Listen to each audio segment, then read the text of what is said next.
Today I'm going to show you how to make these homemade soft pretzels, and I promise it's not as hard as it looks. We're going to start off with a mixture of warm water, active dry yeast, and brown sugar. Whisk it together, and once it's foamy, add the flour, oil, and salt. Then knead in a stand mixer for about 5 minutes, or you can also do it by hand. Then add the dough back into the oiled bowl to rise. Then for the best part, punch down your dough. Then on a floured surface, section them into 12 pieces and roll into rollers. Okay, and to make the shape, it's actually pretty easy. You just cross its legs, cross one more time, fold over, and then adjust it. Then we're going to dip them into a little bath of boiling water and baking soda and brush with egg wash and add our toppings. Bake at 450 for about 10 minutes, and I served mine with some cheese dip, and that's it. Enjoy! Nothing gets me out of bed in the morning quite like knowing I have my meal prep baked oats waiting in the fridge. You know the drill by now, it's another week, another flavour. And this time I was feeling something fruity, so we've gone for blueberry cheesecake. These could not be easier to make. Everything's done in one dish and you get 4 to 5 servings to set you up for breakfast for the whole week ahead. The tanginess of the baked yogurt and the sweetness of the blueberries in this is a match made in heaven. Enjoy hot or cold with some yogurt and peanut butter, and be sure to follow me to find out which combo's next. Here's how I make homemade bagels 3 ways. You're going to start with 2 1/4 cups of warm water, 1 tablespoon of sugar, and 1 1/2 tablespoons of yeast. Mix that together, cover it with a towel, and let it sit for 10 minutes. After the 10 minutes, your yeast mixture should look all frothy like this. Add that to a bowl that has 5 cups of flour and 2 teaspoons of salt, and then mix that together until you get a shaggy dough. Keep in mind, I'm telling you guys the standard recipe, but in the video, I'm doubling it, which is why it seems like a crazy amount of flour. Now put your shaggy dough on the counter. We're going to start to knead. I separated a piece for the cheddar jalapeno. You're going to knead for about 10 minutes, and if you have weak arms like me, you will get tired. This is where I add the cheddar and jalapenos to my dough, and in hindsight, I should have added a lot more, so keep that in mind. And then I just kneaded it a bit more to get it all incorporated. And then using a bench scraper, I just cut it into 6 pieces for 6 bagels. And you're going to turn each section into a little dough ball. Now for the rest of the dough, knead that for 10 minutes. And then you're going to cut that into 12 pieces for 6 plain bagels and 6 everything bagels.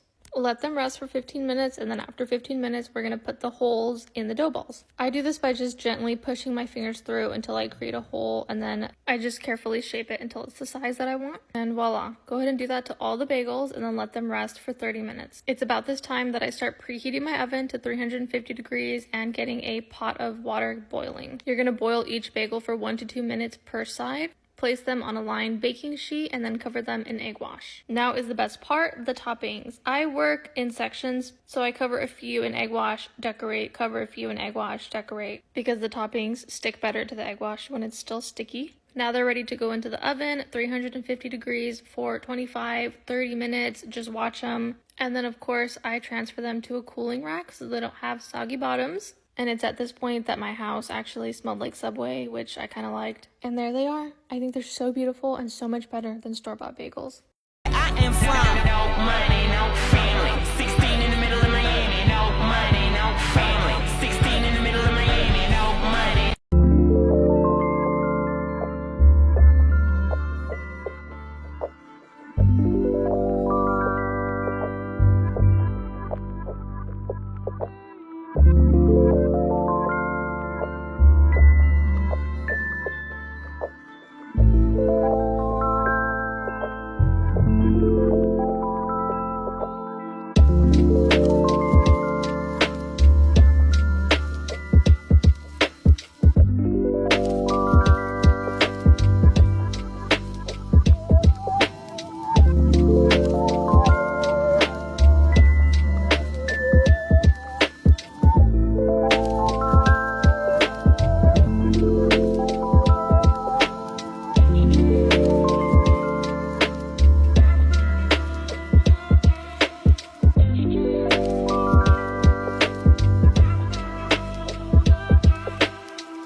You have to make this cake.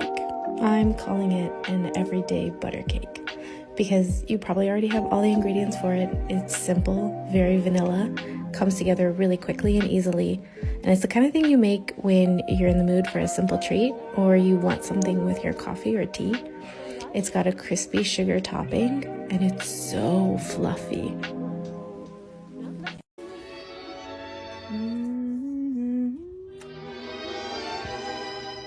So this is love. So this is love. So this is what makes life mine. I'm all aglow. These homemade cinnamon rolls are so delicious. We love them for breakfast and even dessert.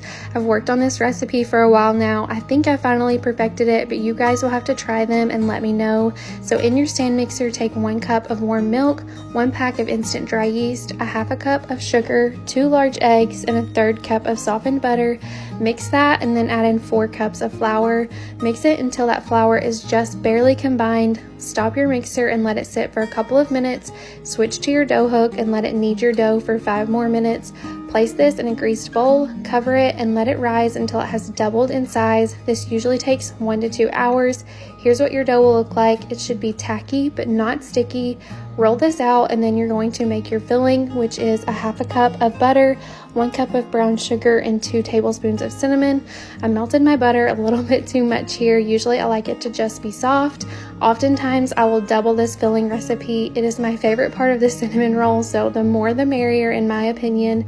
Roll this up and then cut these into 1 to 2 inch slices. Place them in a greased baking dish and let them rise 30 more minutes. Cover them and you can stop here and place these in your fridge overnight, or you can go ahead and bake them at 375 for 20 minutes.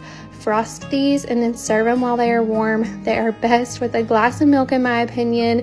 You guys have to try these and let me know. Here's the recipe. Don't forget to screenshot. Am I supposed to? Okay. Love. Love, love, love, love, love. Sex. Love, love, love, love, love, love, love. Sex. The sun don't shine when I'm alone. I lose my mind and I lose control. I see your eyes look through my soul. Don't be surprised, that's all I know. I felt the highs and they feel like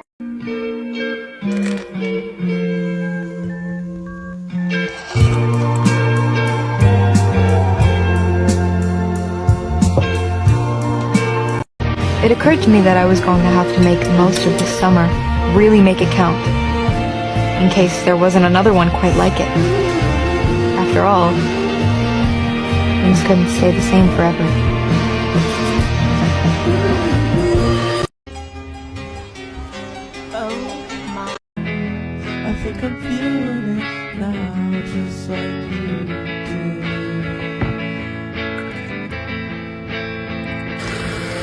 making this for you, 'cause I wanna feel like I'm supposed to. I could disappear, but this is what makes me feel so. I like your shirt, I like your fingers, love the way that you smell. To be your favorite jacket just so I could always be near. I loved you for so long, sometimes it's hard to bear. But after all this time, I hope you wait and see. Love you every minute, every second. Love you everywhere and any moment. Always and forever. How to make the best cinnamon rolls of all time, and they're so soft and fluffy and really don't require that much work. So first you're going to heat up your butter and your milk. I used almond milk because that's all I had, but any milk works. I honestly think you can even use water. And you're going to heat this together until it's just partially warm, because if it's too hot it's going to kill your instant yeast. Then you're going to mix together your sugar, flour, salt, and instant yeast. Then once that's all good and mixed together, you're going to pour in your warm milk and butter. You should also add your egg here. I forgot until it was already partially mixed, but it didn't really make a difference. Then you're going to knead and fold your dough until it's smooth, which should take about 10 minutes. The trick when kneading your dough is to pretend like you're trying to get all the air bubbles out. Then lather your dough in oil and let it sit in a covered bowl for about an hour. I then mixed together my cinnamon, brown sugar, heavy cream, and I went a little bit extra, you don't have to, and I used brown butter. And you're going to mix this until it's formed a paste. Next, once your dough has risen, you're going to flour your surface again and roll out your dough and add your filling. Make sure to roll the dough out thin to give you a bit more swirl in your rolls, and then cut them using a floss. It works so much better than a knife. Also, the ends will be a lot smaller than your other rolls, so I just added mine to small bread pans. Then bake your rolls at 350 degrees Fahrenheit for about 28 minutes. Then I used a glaze for the top because a glaze is always the best way to go, and that's all that's to it. If you want the recipe, it's on my blog at downloadrecipes.com, linked in my bio. It's also on my Pinterest.